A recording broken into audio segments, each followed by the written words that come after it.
Bernard Venet, vous êtes un représentant majeur de l'art conceptuel des années 60. Comment votre vocation d'artiste vous est-elle venue ? Mon désir d'être artiste, c'est venu très tôt. Quand j'avais 11 ans, 12 ans, j'ai compris que j'étais un petit peu meilleur que les autres en dessin et en peinture. Et très tôt, je me suis mis à peindre des tableaux à la peinture à l'huile de format important, enfin relativement par rapport à mon âge. Et très tôt, tous ces tableaux, je les vendais à tous les gens de mon village dans les Alpes d'Haute-Provence. Et il y a beaucoup de gens qui ont des tableaux de moi qui sont des horreurs absolues, qui sont des copies des impressionnistes et tout. À ce moment-là, mon cerveau ne me permettait pas de rentrer dans une dynamique tellement créative. Je ne savais même pas qu'il fallait créer, je ne savais même pas ce qu'était la création, je ne savais même pas qu'il y avait des artistes qui étaient célèbres, qui avaient une histoire de l'art, je ne savais rien de tout ça. J'avais juste envie de m'exprimer jusqu'au jour où j'ai découvert qu'effectivement les choses pouvaient être un petit peu plus complexes et qu'il y avait une autre chose à développer et peut-être passer au stade d'une création. Maintenant, c'est le genre de choses que l'on fait quand on est capable. On ne crée pas par décision. Quels sont les artistes qui vous ont inspiré ou ont pu être vos maîtres à penser durant une certaine période de votre carrière ? D'abord, je répondrai que si j'avais un maître, vous savez, en psychanalyse, on dit qu'on doit assassiner son père symbolique. L'objectif numéro 1 pour un artiste vraiment créateur, c'est d'assassiner son père symbolique. Il faut absolument lui cracher dessus, le jeter par terre, le piétiner. Et c'est ce que j'ai fait toute ma vie. Bien entendu, si j'avais vécu au XVIIIe siècle, je n'aurais pas fait les œuvres que je fais en ce moment. Si M. Malevich, le grand constructiviste russe, n'avait pas existé, eh bien, je n'aurais jamais, et les autres artistes comme moi, d'ailleurs, intermédiaires entre lui et moi, n'auraient jamais développé une œuvre qui a eu certainement une influence sur moi. Mais la réalité, c'est que quand vous regardez tout mon travail, il est difficile de dire « Ah tiens, ça ressemble un peu à machin truc », vous voyez, parce que j'essaye de me libérer de tout ce qui a été fait. Ce qui est formidable en art, c'est que beaucoup de choses ont été inventées, mais infiniment plus de choses restent à inventer. Ce qui est très difficile pour le cerveau du commun des mortels, parce qu'on se dit, mais attends, on a tout fait. Non, on a fait certaines choses. Ce qui a été fait, ce qui n'a pas été fait, reste à faire. Comment pouvez-vous expliquer votre fascination pour le charbon, le goudron ou l'acier, matériaux que vous avez beaucoup utilisés dans votre œuvre ? C'est vrai que c'est grâce à des matériaux comme le goudron à une époque que j'ai pu réaliser des œuvres qui, justement, je cherchais ça. Je n'avais que 19 ans, mais je cherchais à développer un travail qui allait suggérer de nouvelles idées en art et montrer des tableaux qui étaient recouverts de goudron en disant ce ne sont pas des monochromes, ce sont des tableaux qui montrent une matière. C'était une idée qui n'avait jamais été conçue auparavant. Et c'est la même chose avec le tas de charbon qui aujourd'hui est une pièce qui est reconnue comme étant quelque chose qui devient important. Un des plus grands historiens français, Bernard Cesson, vient d'écrire un livre de 200 pages que sur le tas de charbon. Mais vous voyez, c'était simplement le matériau qui répondait le mieux à ce que je souhaitais faire. Et l'acier, c'est venu tout simplement lorsque j'ai décidé après avoir fait des tableaux sur toile, après avoir fait des reliefs en bois. Vous savez, j'ai fait aussi des œuvres avec la photographie et tout ça. En fait, je touche à beaucoup de médiums. J'ai fait de la performance, je fais de la musique, j'ai fait du ballet à l'Opéra de Paris. Vous voyez, donc, pour la sculpture, disons que l'acier, c'est la solution idéale. Avez-vous des thématiques obsessionnelles, thématiques que vous auriez creusées au fil de votre carrière, œuvre après œuvre ? Alors, on peut penser qu'il y a une thématique, c'est celle de la ligne dans mon travail. En réalité, ce qui se passe, c'est qu'il y a ce qu'on pourrait appeler une matrice conceptuelle qui se développe avec le temps, comme ça, qui est le résultat de vos goûts, de ce qui vous intéresse le plus, et vous arrivez à avoir votre univers à vous, c'est ça, cette matrice conceptuelle, et elle se développe. Demain, je pourrais partir dans d'autres directions, tout en restant fidèle à cette matrice conceptuelle, parce que c'est moi qui produit, tout vient de mon environnement, de ma culture, du lieu géographique dans lequel je vis. Si j'étais né au Biafra, je ne ferais pas ce que je fais aujourd'hui.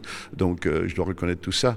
Mais la thématique, pour revenir à une question que vous venez de me poser, eh bien c'est vraiment, on va dire, aujourd'hui, c'est la ligne plutôt qu'autre chose. Vous avez vécu une 40aine d'années aux États-Unis.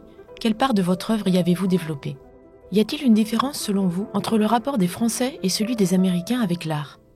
Quand je suis arrivé aux États-Unis, j'étais un tout jeune artiste de 24 ans qui ne parlait pas l'anglais et qui n'avait pas un centime.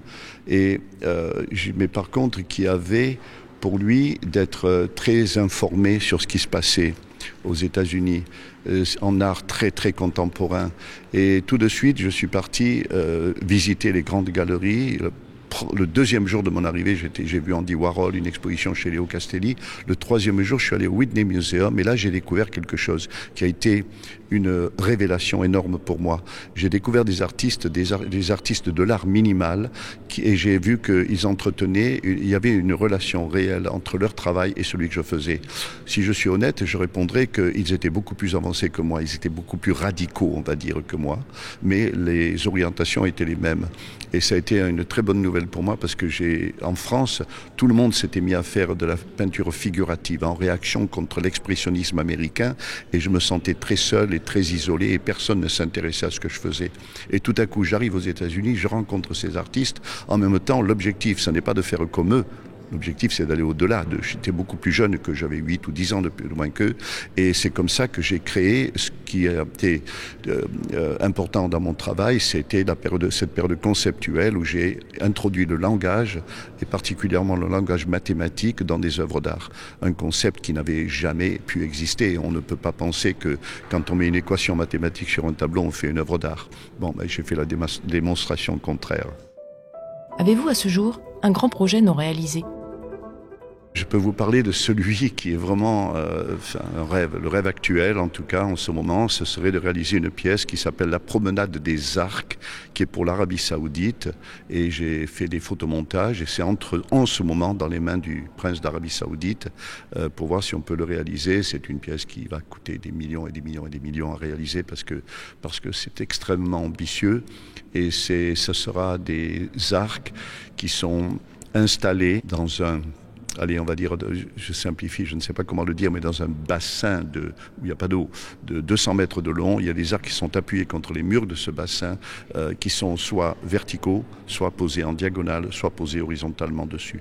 Alors, il faut voir les images pour comprendre, parce que essayer de visualiser ça quand on n'a pas, avec juste 4 mots comme je viens de le faire, ça n'est pas facile. Mais si vous venez visiter le MUI un jour, et en ce moment, depuis le mois de juillet, il y a une œuvre dans cet esprit-là qui existe maintenant et qui fait une démonstration assez forte. Mais ce projet en Arabie Saoudite, c'est vraiment ce que je voudrais faire. Oui.